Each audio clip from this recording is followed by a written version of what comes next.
I think I would now want to turn to Inderjeet, who is with us online. I think he would, by my understanding, have a very different view from Mr. Leong, and wanted to ask you about how you've contributed to the book, your views on the NCMP scheme, and also, I think one thing brought up by Professor Waterwood earlier on, the three-body problem is something that is pretty interesting for me, whereby this possibility that the winning party gets plurality votes and not a majority vote.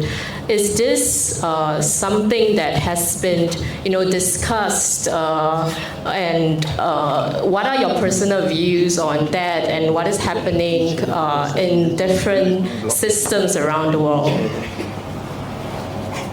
Over to you. Okay, can you hear me? Yes.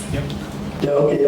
So first of all, I'm sorry, it was on 19 I would have joined you, but I've got some visitors in my office, so I could not move. I would have lost time.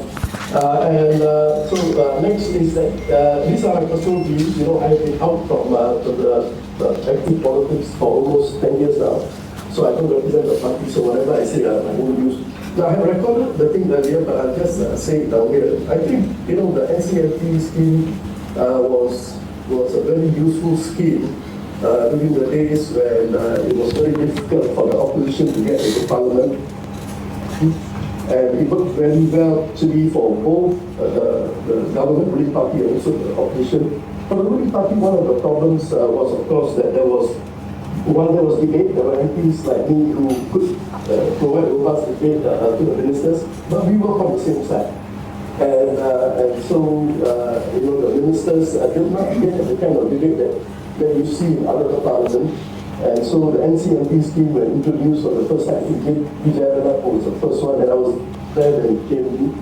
And so, there was a robust debate. And so there was an opportunity for the ministers to engage. And at least, as you know, it's a platform where all Singaporeans listen. So ministers have to give good answers. If not, they would not get the kind of support that they could get if they had good answers. Second is for the opposition, because they could not get elected because of the first past and post scheme. We had some of them, JJ is an example, I mean, those mentioned in the book and here, had an opportunity to get exposure on the national platform. Had they not gotten the exposure, they may not have been elected the next round. So I think for the opposition, it was something very useful too, that the exposure, the opportunity to debate and also to present alternative views was good for the opposition, was good for Parliament and good for Singaporeans, because now we had someone who was willing to provide the alternative views.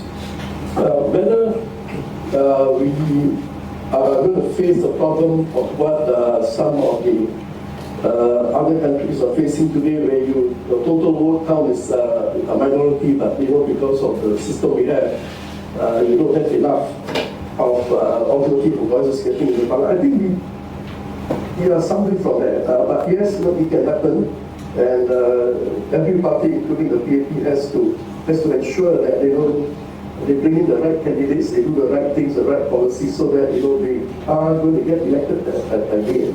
If not, then I think we could see a situation where some party may get more votes, but they may not get into parliament. In fact, in the last election, the Loke party did a good job. They were quite close to getting a majority in every constituency that they competed in. So we are not far from that, but I think there's still some way to go. Thank you.